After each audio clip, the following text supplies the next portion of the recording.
Hello दोस्तों, नमस्कार। मैं हूं रोहित कुमार बिंद्रा। आप सभी का बहुत बहुत स्वागत करते हैं हमारे और आपके YouTube channel wifi Bindra study में। दोस्तों, आज की इस वीडियो में इंग्लिश ग्रामर पढ़ाने वाला हूं और इंग्लिश ग्रामर में आपको टेंस पढ़ा रहा था। और दोस्तों, टेंस में मैं आपको यहाँ पर फ्यूचर परफेक्ट टेंस के बारे में बता रहा था और इसमें इंट्रोगेटिव सेंटेंस के बारे में आज की इस वीडियो में हम पढ़ने वाले हैं।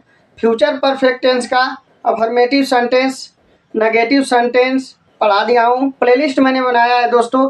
यदि आपके टेंस नहीं आता है, जो 12 टेंस होता है, तो आप प्रत्येक वीडियो को देखिए, प्लेलिस्ट में जाइए, प्रत्येक वीडियो को देखिए, आपको ग्रामर पूरा भरपूर समझ में आ जाएगा, कहीं कोई दिक्कत नहीं आएगी। ठीक है, तो दोस्तों यहाँ पर हेडिंग है future perfect tense, interrogative sentence, प्रश्नवाचक वाक्य। ठीक है, आज के इस वीडियो में सीखेंगे इंट्रोगेटिव सेंटेंस का रूल नंबर पहला।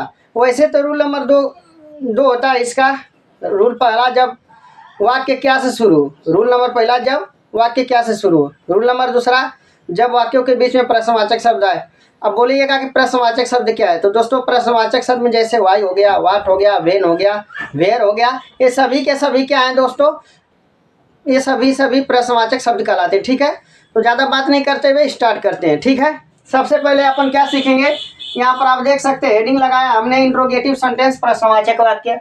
रूल नंबर पहला में सीखेंगे दोस्तों, जिन वाक्यों के प्रारंभ में, ध्यान से सुनिएगा, जिन वाक्यों के प्रारंभ में क्या हो, क्या यहाँ पर क्या लिखा गया है, क्या हो, इसको ध्यान दीजिएगा इसको। ठीक है, जिन वाक्यों के प्रारंभ में क्या हो, उनकी अंग्रेजी बनाने में पहले विल या शैल लिखेंगे। तो भाई विल या शैल अब कर्ता के अनुसार लिखेंगे, समझ में आ रही होगी बातें। विल या शैल कर्ता के अनुसार लिखा जाता है। फिर सब्जेक्ट, फिर हैव लिखेंगे और वर्ब की थर्ड फॉर्म का प्रयोग करेंगे। इसके बाद कर्ता आता है। दोस्तों समझ में आ रही बात। यहाँ पर कर्ता आता है कि मतलब इसमें दो काम होगा ना, इसमें दो कार्य होता है, दो काम होता है। तो जो काम पहले होगा उसको फ्यूचर परफेक्ट टेंस में बनाएंगे और जो बचेगा उसको हम सिंपल सेंटेंस में मतलब बना देंगे। ठीक ना, सिंपल सेंटेंस मतलब सिंपल प्रेजेंट टेंस में बनाते हैं। ठीक है, तो अभी बताएंगे आपको, देखिए ध्यान से। तो फिर से समझिए, रूल का राज, जिन वाक्यों के प्रारंभ में क्या हो उनकी अंग्रेजी बनाने में पहले विल या शैल का प्रयोग करेंगे। तो विल या शैल कर्ता के अनुसार प्रयोग कर लीजिएगा। अगर कर्ता आई और वी होगा तो हम सदैव शैल का लगाएंगे, बाकी अन्य कर्ताओं के लिए विल का प्रयोग करेंगे। ठीक है, फिर सब्जेक्ट लिखिएगा, एक बाद है और इसके बाद वर्ब की तीसरा फॉर्म लिखेंगे, इसके बाद फिर कर्ता लिखेंगे।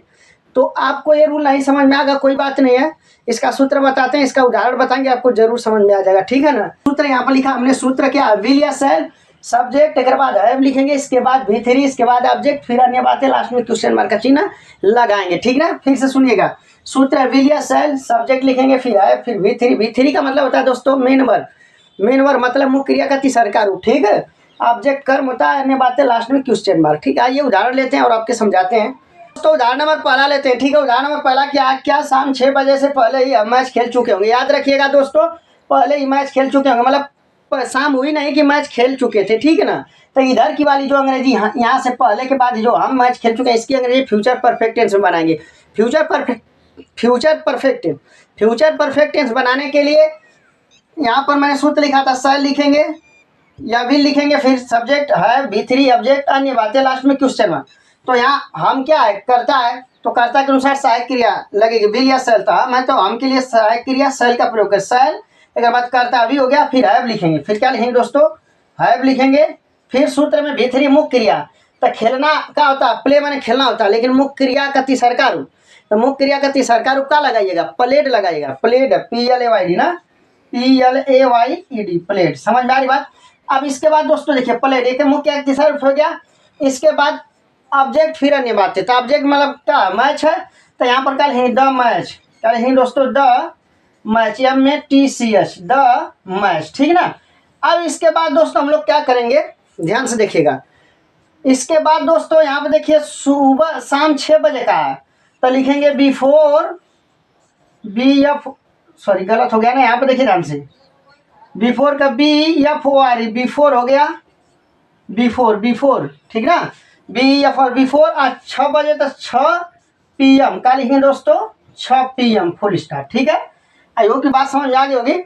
फिर से समझाते हैं, क्या शाम 6 बजे से पहले ही हम मैच खेल चुके होंगे। तो याद रखिएगा, पहले के बाद आई जितना आई वाक्य यहाँ से यहाँ तक लिखा है उसको फ्यूचर परफेक्ट टेंस में बनाना है।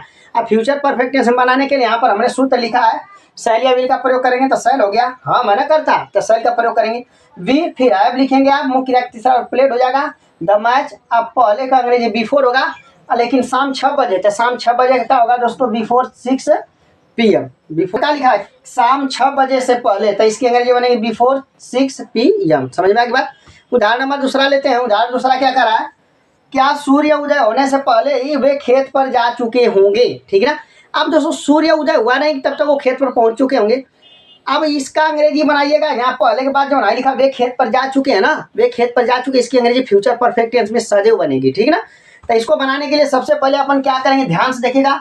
यहाँ पर करता क्या वे है, तो वे है तो सहायक क्रिया में विल का प्रयोग करेंगे। तो यहाँ पर क्या हो जाएगा दोस्तों, विल, इसके बाद करता दे हो जाएगा, करता दे हो जाएगा। इसके बाद हैव लिखेंगे दोस्तों, इसके बाद मुख्य क्रिया का तीसरा रूप।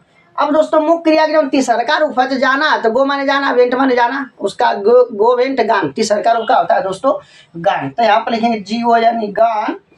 गान टू कहाँ जा रहे हैं दोस्तों, याद रखिएगा कहाँ जा रहे हैं, गान टू द फील्ड, खेत में, गान टू द फील्ड या FILD फील्ड। इसके बाद दोस्तों क्या लिखेंगे, गान टू द फील्ड। अब दोस्तों इसके बाद देखिए सूर्य उदय होने से पहले, तो पहले की अंग्रेजी लिखेंगे, तो पहले की जो अंग्रेजी है दोस्तों बिफोर लिखेंगे, बिफोर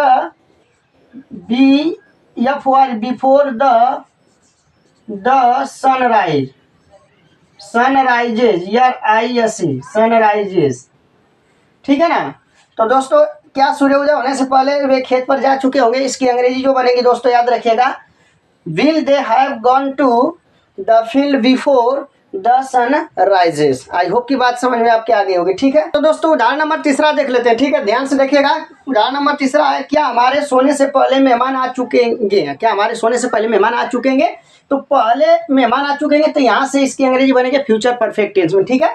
तो यहाँ पर देखें, विल द गेस्ट मैंने पहले से बना रखा है, guests have arrived before we go to sleep. ठीक है। यहाँ पर हमारे सोने से पहले की अंग्रेजी क्या होगी, before we go to sleep. ठीक है ना।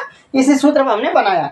अगला करा दोस्तों, क्या माता जी के बाहर जाने से पहले मेहमान घर से बाहर जा चुकेंगे। ठीक है। तो यहाँ पहले के बाद जो मेहमान घर से बाहर जा चुकेंगे, इसकी अंग्रेजी फ्यूचर परफेक्ट टेंस में बनाएंगे दोस्तों।